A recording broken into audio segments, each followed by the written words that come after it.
دوستان سلام، به کانال خودتون خوش اومدید.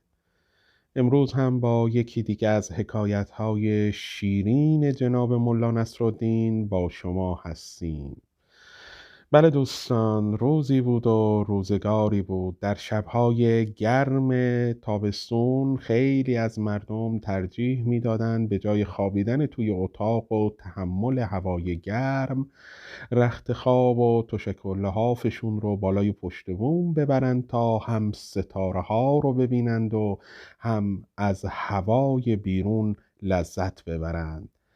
دمدمای صبح و سحرم که میشد دیگه هوا رو به خنکی میرفت و حتی گاهی وقتا لازم بود که یک لحاف نازکی هم بر سر و روی خودشون بکشن.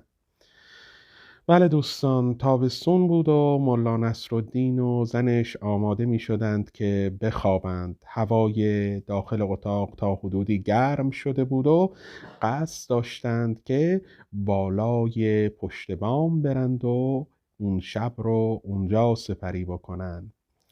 مقدمات کار رو فراهم کردند، رخت خوابها رو بالای پشت بوم بردند و به سمت پشت بوم حرکت کردند. ملا برای احتیاطم که شده یک لحاف رو با خودش بالای پشت بوم برد تا اگر احیانا دمدمای صبح و سحر هوا یه خورده سرد شد اونو روی خودش بکشه.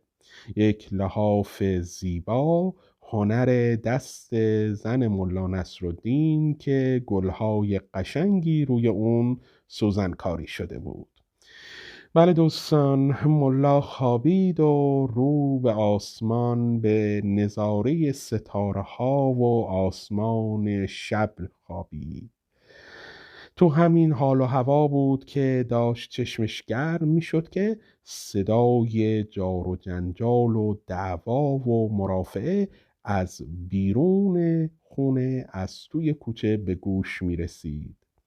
صدای همسایه ها هم می اومد که هر کس به سمت محل دعوا و مرافعه می رفت که سر و گوشی آب بده ببینه چه خبره. ملا و زنش هم این صداها رو می شنیدند. زن ملا رو به ملا نصرالدین کرد و گفت ای مرد، این وقت خوابیدن نیست. برو توی کوچه ببین چه خبره، این سر و صداها و این دعواها سر چیه؟ هر چی باشه تو توی این محل آدم معروف و شناخته شده‌ای هستی، ریش سفید محل هستی. سعی کن اینهایی رو که با هم دعوا میکنند از هم جدا کنی و بینشون آشتی برقرار کنی. ملا که حسابی خوابش می اومد و اصلاً خوشش نمی اومد خودش رو قاطی داستان بکنه، خیلی با بیمیلی از روی جاش بلند شد. حتی اون لحاف زیبایی رو هم که زنش براش دوخته بود و گلدوزی کرده بود هم با خودش از بالای پشت بوم آورد پایین، در حالی که لحاف رو دور گردنش و سرش پیچیده بود به داخل کوچه رفت. بله دوستان، به سمت صدا رفت و دید که عده‌ای از مردم محل، زن و مرد، سر یک موضوعی دارن شدیداً با هم دعوا میکنن و اصلاً هم از اون فاصله‌ای که ملا نصرالدین واسطاده بود و صداها رو گوش میداد معلوم نبود که موضوع دعواشون سر چیه. این بود که ملا نصرالدین تصمیم گرفت که بهشون نزدیکتر بشه. اینقدر شلوغ بود که ملا نصرالدین واقعا میترسید وارد دعوا بشه و حسابی کتک مفصلی بخوره. به هر زحمتی بود با همون لحافی که دور گردن خودش پیچیده بود وارد معرکه شد و با صدای بلند میگفت بس کنید دیگه، بس کنید، بس کنید، من دارم بهتون میگم دعوا نکنید، مشاجره رو بذارید کنار، یک لحظه آروم باشید، آروم باشید ببینم چتونه این وقت شب، ما داشتیم میخوابیدیم.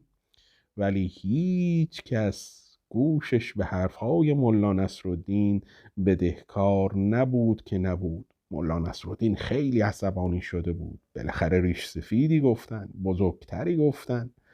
ملا نصرالدین انتظار داشت که مردم دعوا رو تموم کنند و بنشینن کنار ملا تا ملا براشون مشکلشون رو حل کنه. اما اینطوری نشد و کسی به حرف ملا نصرالدین توجه نمی کرد. این بود که ملا نصرالدین باز هم صداشو برد بالاتر، همون حرفا رو تکرار کرد: بابا بس کنید دیگه، بس کنید، همه رو زاوراه کردین این نصف شبی، همه بیدار شدن، مردم مریض دارن تو خونه. بله دوستان، طرفین دعوا که دیگه کم کم متوجه حضور ملا نصرالدین شدن، این بار به سمت ملا نصرالدین هجوم بردند که آقا به تو چه ربطی داره؟ ما خودمون مشکل خودمون رو حل میکنیم، اصلا کی به تو گفته خودتو قاطی کنی؟ برو تو خونت بگیر بخواب. و به سمت ملا نصرالدین حمله ور شدند. خلاصه دوستان، هر کس سعی میکرد از یک طرفی به ملا نصرالدین یک ضربه‌ای وارد کنه و اتفاقا اون لحاف زیبایی که ملا نصرالدین دور گردنش پیچیده بود و با خودش از بالای پشت بوم آورده بود پایین، توی این دعوا و کتککاری حسابی تیکه تیکه شد. به جز یک تیکه کوچیکی که توی دست ملا نصرالدین باقی مونده بود، بقیه لحاف زیر دست و پای مردم پاره پاره شد. بالاخره ملا نصرالدین تونست خودش رو از اون معرکه بکشه بیرون و به سمت خونش برگشت. سر و روش حسابی خاکی شده بود، لباساش حسابی در هم بر هم و خلاصه قیافه پریشونی پیدا کرده بود. به سمت خونش اومد. خانومش که از بالای پشت بوم اومده بود پایین و توی حیاط منتظر ملا نصرالدین نشسته بود، وضعیت آشفته ملا نصرالدین رو که دید، با نگرانی از سر جاش پا شد و گفت: چی شده؟ چه اتفاقی افتاده؟ دعوا سر چی بود جناب ملا نصرالدین؟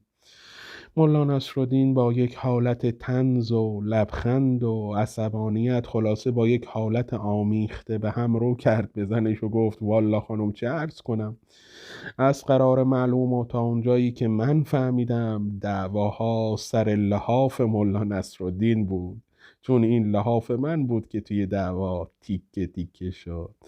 بله دوستان، از اون به بعد هر وقت میخوان که توی یک دعوایی برای کسی توضیح بدن که دعوا و در و بس بر سر چی رخ داده، میگن دعوا سر لحاف ملا نصرالدینه. این هم یکی دیگه از حکایت‌های زیبای ملا نصرالدین که تبدیل شده به یک ضرب المثل قدیمی در بین ما ایرانی‌ها و ادبیات شیرین فارسی. تندرست باشید، روز و روزگاران خوش باد.